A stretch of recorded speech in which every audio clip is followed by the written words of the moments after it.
Fröhliches Fummeln, ihr Lieben. Ihr habt ein Strickprojekt, bei dem ihr die Mittelmasche verdreifachen wollt, und zwar so, dass sie hier so betont erscheint. Dabei ist das Muster, was drumherum ist, erstmal egal. Es geht euch darum, dass die Mittelmasche hier so betont erscheint und ihr die immer verdreifacht. Ich zeige euch jetzt, wie ihr das machen könnt. Das ist jetzt eine Variante davon.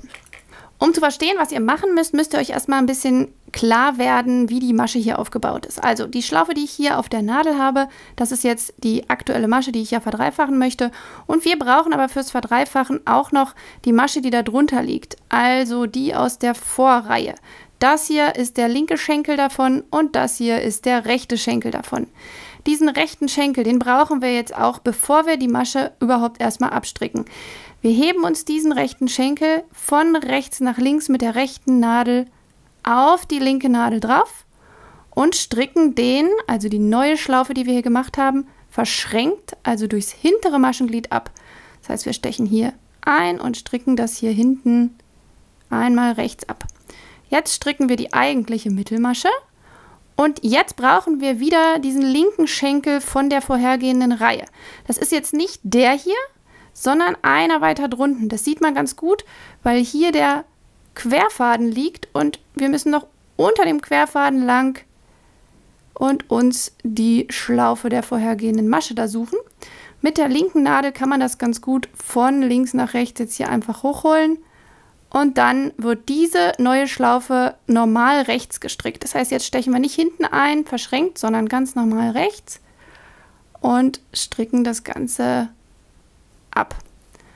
Das war auch schon alles. Ich zeige euch noch, was ihr in der Rückreihe machen müsst. Ich bin jetzt hier bei meiner Mittelmasche angekommen in der Rückreihe und da ist es wichtig, dass ich die Masche immer links stricke. Egal, ob ich jetzt hier ein kraus-rechtes Muster habe oder ob ich glatt rechts stricke oder ob ich irgendein anderes Muster stricke. Diese Mittelmasche, damit die betont erscheint, also damit man die gut als Linie sieht, sollte immer links gestrickt werden in der Rückreihe. Ihr könnt die auch links abheben, dann ist die noch ein bisschen langgezogener und sieht noch ein bisschen anders aus. Das müsst ihr aber einfach mal ausprobieren, was euch besser gefällt. Ich stricke sie einfach immer links. Ich zeige es euch jetzt noch einmal ein bisschen schneller. Wenn man das ein bisschen schneller macht, dann ergibt sich nämlich ein besserer Ablauf. Dann muss man nicht so viel Einzelschritte machen.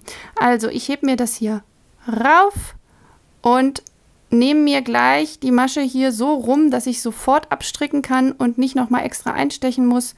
Stricke die nächste, dann steche ich hier mit meiner linken Nadel in den linken Schenkel, stricke mir den ab und fertig. Das ist auch schon die ganze Übung. Viel Spaß beim Ausprobieren. Wenn ihr noch eine andere Technik ausprobieren wollt, weil ihr zum Beispiel 2 Mittelmaschen oder 3 Mittelmaschen habt oder einfach, dass euch ein bisschen zu fummelig ist, ihr es anders ausprobieren wollt, dann schaut euch bitte dieses Video hier an. Da habe ich erklärt, wie man links und rechts geneigte Zunahmen aus dem Querfaden machen kann. Das sieht dann sehr ähnlich aus, ist einfach eine andere Technik. Vielleicht gefällt es euch besser, schaut es euch an. Viel Spaß beim Ausprobieren. Ich würde mich freuen, wenn euch das Video gefallen hat und ihr einen Daumen nach oben hier lasst. Und dann sage ich bis zum nächsten Mal.